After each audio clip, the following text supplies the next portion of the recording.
Hello students, मैं R K Singh आपके सामने एक और नए टॉपिक लेकर के आए हैं। निर्देशांक ज्यामिति। मुझे उम्मीद है कि आप लोग पढ़ते होंगे और अच्छी तरह से समझते होंगे, लेकिन एक बात की दुख है कि आप लोग कमेंट नहीं करते हैं। कमेंट करने पर यह पता चलेगा कि आपको कितना समझ में आ रहा है। चाहे मैं पढ़ा रहा हूँ तो आपको समझ में आ रहा है कि नहीं आ रहा है।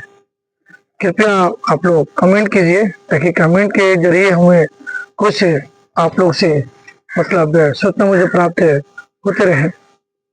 चलिए, निर्देशांक ज्यामिति है जिसको अंग्रेजी में कहा जाता है कोऑर्डिनेट जियोमेट्री। निर्देशांक ज्यामिति किसे कहते हैं?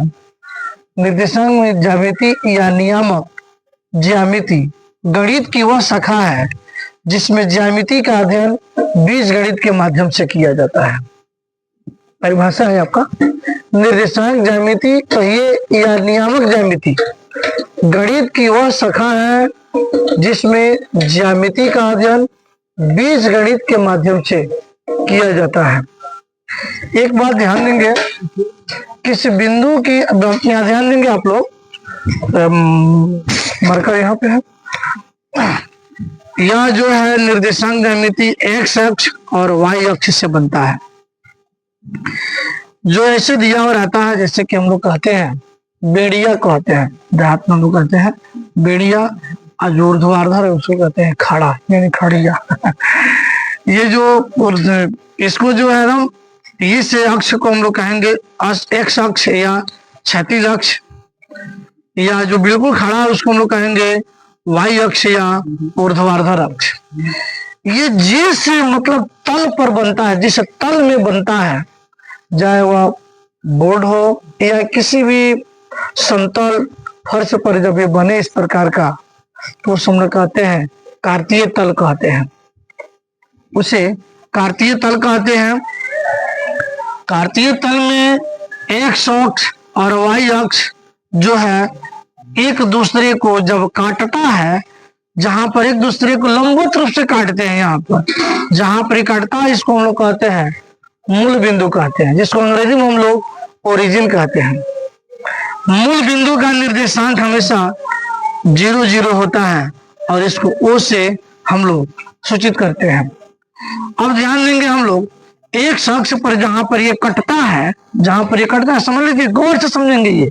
इसमें से प्रत्येक साल दोनों सीटिंग में केवल इस पर से ऑब्जेक्टिव में क्वेश्चन एक जरूर आता है, इसलिए इसको समझेंगे आप लोग। एक अक्ष पर, एक अक्ष और वाई अक्ष जहां पर कटते हैं उसको 4 भाग में कट जाता है और प्रत्येक भाग का एक नियामक होता है।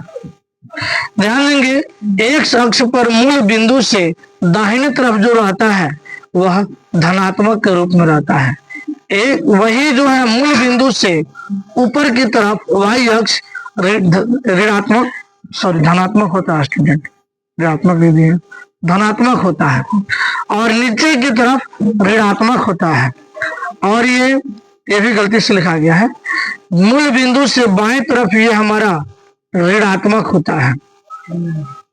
जो ये 4 भाग में कट जाता है उसको हम लोग कहते हैं प्रथम चतुर्थांश, द्वितीय चतुर्थांश, तृतीय चतुर्थांश, चतुर्थ चतुर्थांश, या इसको पाद भी कहा जाता है। प्रथम पाद, द्वितीय पाद, तृतीय पाद, चतुर्थ पाद।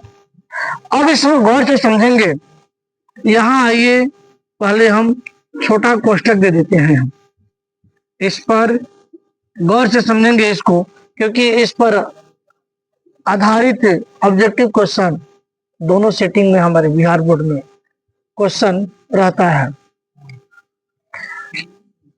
हम आपको बता दें मेरे स्टूडेंट, यह छोटा कोष्टक है। छोटा कोष्टक में पहले यहाँ जो कॉमा के पहले जो लिखा जाता है एक्स अक्ष के चिन्ह को लिखा जाता है या एक्स अक्ष के मान को लिखा जाता है।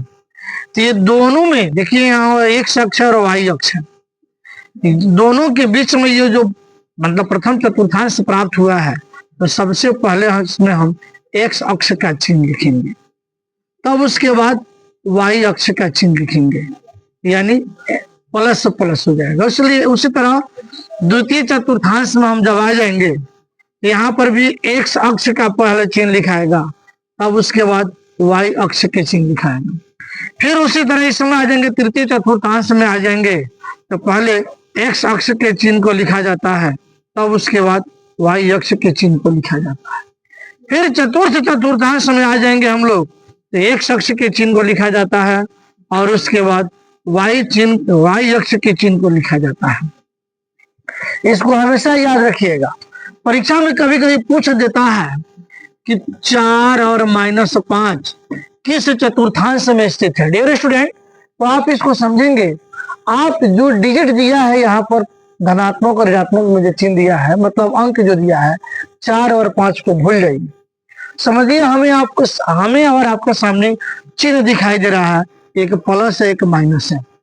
तो प्लस और माइनस इस तरह सब मुझे प्राप्त हुआ, इस प्रकार मुझे प्राप्त हुआ। तो प्लस और माइनस हम देखेंगे किस चतुर्थांश में है, तो प्लस और माइनस चतुर्थ चतुर्थांश में है। हमेशा याद रखिएगा, क्योंकि इस पर आधारित क्वेश्चन रहता है परीक्षा में। बार बार मैं रिपीट कर रहा हूं। उसके बाद कभी कभी दे दिया रहता है कि मान लीजिए कि 7 और -5 किस चतुर्थांश में स्थित है। तो हम आपको बोले हैं कि अंक को भूल जाइए, चिन्ह को देखेंगे।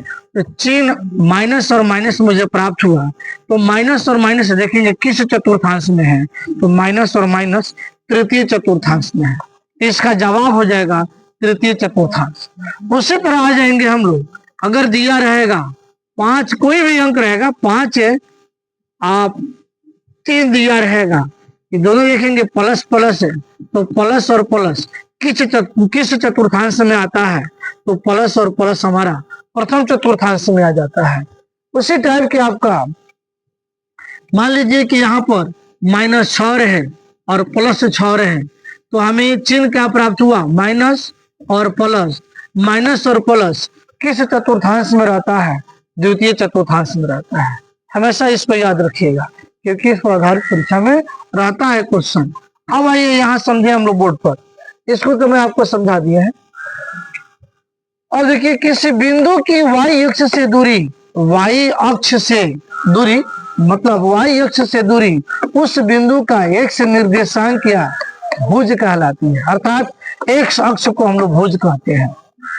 दूसरा है किसी बिंदु की एक्स अक्ष से दूरी उस बिंदु का वाई निर्देशांक या कोटि कहलाता है। वाई अक्ष को हम लोग कोटि कहते हैं या वाई निर्देशांक कहते हैं। एक्स अक्ष पर स्थित किसी बिंदु का निर्देशांक x और 0 होता है। x तो वैसा ही वैसा ही रह जाएगा, y की चर्चा नहीं करे तो y यहाँ पर 0 कर देंगे। y अक्ष पर स्थित किसी बिंदु का निर्देशांक 0 और y होता है। जिस तरह यहाँ पर y x कहीं पर चर्चा नहीं किया गया है, x को 0 मान लेंगे और y को हम क्या मान लेंगे, y तो है ही, इसको y रहने देंगे। मूल बिंदु का निर्देशांक यदि पूछे कोई, या ऑब्जेक्टिव में पूछता है, तो 0 और 0 होता है। मूल बिंदु से किसी बिंदु की दूरी, यहां से किसी बिंदु की दूरी हमारा x(x(y) + y(x(y)। बिंदु का नाम भी हो सकता है x, y, p, q, r, a, b, c, कुछ भी हो सकता है। दो बिंदुओं के बीच की दूरी मतलब दो बिंदु a और b हो गया, b, c हो गया, p, q हो गया, m, n हो गया। दोनों बिंदुओं के बीच की दूरी आ जाइएगा तो x2 - x1 का होल स्क्वायर + y2 - y1 का होल स्क्वायर। मेरे स्टूडेंट, आप यदि कहेंगे, कमेंट में बोलिएगा, कमेंट कीजिएगा, तो आपको हम इसे सिद्ध करके दिखा देंगे दोनों को कि कैसे सूत्र प्राप्त होता है। हम बताने के लिए तैयार हैं। तो धन्यवाद, आप इसको आप समझेंगे और जहां भी प्रॉब्लम होगी आप मुझे केवल कमेंट के द्वारा मुझे मैसेज कीजिएगा।